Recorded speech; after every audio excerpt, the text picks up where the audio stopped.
नमस्कार, प्रणाम। तो कैसे हैं आप सब? उम्मीद करते हैं आप सब भी अच्छे ही होंगे। दोस्तों, आज की ये कहानी है 40 साल से शांत था ये गांव, पर एक रात खुल गया सबसे भयानक राज। जिस गांव में कभी कोई जुर्म नहीं हुआ, वहीं छुपा था सबसे बड़ा पाप। रात के ठीक 12 बजे थे। पूरा सुखनपुर गांव गहरी नींद में डूबा हुआ था। ये वही गांव था जहां पिछले 5 साल में ना कोई चोरी हुई, ना कोई हत्या, ना कोई एफआईआर।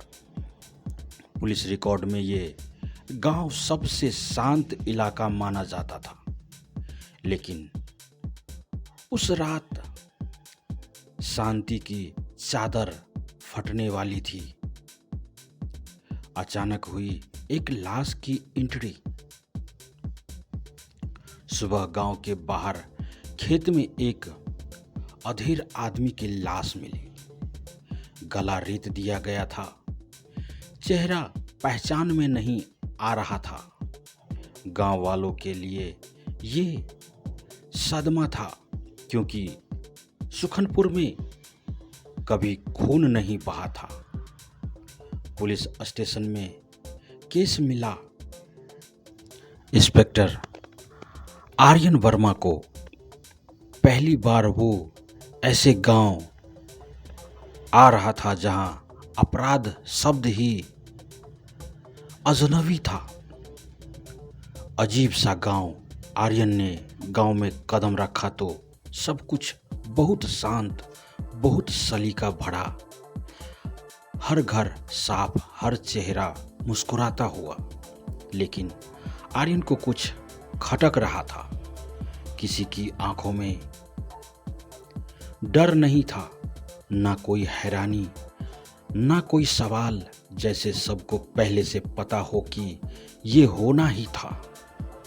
लाश की पहचान, पोस्टमार्टम रिपोर्ट आई। मौत करीब 40 साल पहले हुई हत्या के तरीके से बिल्कुल मिलती जुलती थी। आर्यन चौंक गया। 40 साल पहले? लेकिन ये तो अभी मरा है। जांच में पता चला मरा हुआ आदमी था रमेश तिवारी, जो 40 साल पहले इसी गांव से अचानक गायब हो गया था। पूरा गांव तब बोला था रमेश शहर चला गया, लेकिन आज उसकी लाश यहीं मिली। पुरानी फाइल खुली। आर्यन ने 40 साल पुरानी फाइल निकलवाई। उस वक्त गांव में एक लड़की लापता हुई थी, सीमा।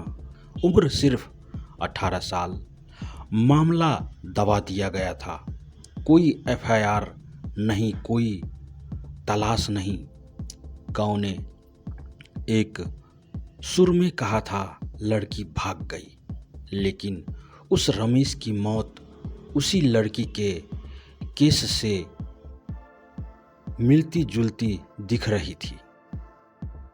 गांव का सबसे सम्मानित आदमी तफ्तीश आर्यन को ले गई गांव के मुखिया ठाकुर हरि नारायण तक। गांव में भगवान जैसा सम्मान। लेकिन सीमा आखिरी बार ठाकुर के खेत में काम करते देखी गई थी। जब आर्यन ने पूछताछ शुरू की, पूरा गांव एक साथ खड़ा हो गया। ठाकुर साहब पर उंगली मत उठाइए, वो देवता है। यहीं से आर्यन को यकीन हो गया राज बहुत बड़ा है। लेकिन सच का भयानक चेहरा भी। रात में आर्यन को एक बूढ़ी औरत चुपके से मिली। कांपते हाथों से बोले, बेटा, 40 साल पहले सीमा के साथ ठाकुर ने गलत किया था। जब सीमा चीखी तो रमेश ने देख लिया। उसी रात गांव के 5 बड़े लोगों ने दोनों को मार दिया। सीमा को कुएं में फेंका और रमेश को जंगल में दफना दिया। गांव ने तय किया हमारा नाम खराब नहीं होगा और तब से इस गांव में कोई अपराध होने ही नहीं दिया। अब बदला लेने लौटा था रमेश। सबसे चौंकाने वाली बात, रमेश मरा नहीं था, वो किसी तरह बच गया था और 40 साल तक इस दिन का इंतजार करता रहा। वो लौटा था ठाकुर और बाकी चारों को मारने के लिए। पहले 4 मारे गए चुपचाप हादसों की तरह, लेकिन 5वें ने पहले ही रमेश को मार दिया और लाश खेत में फेंक दी। आर्यन ने पूरे गांव के सामने सच खोल दिया।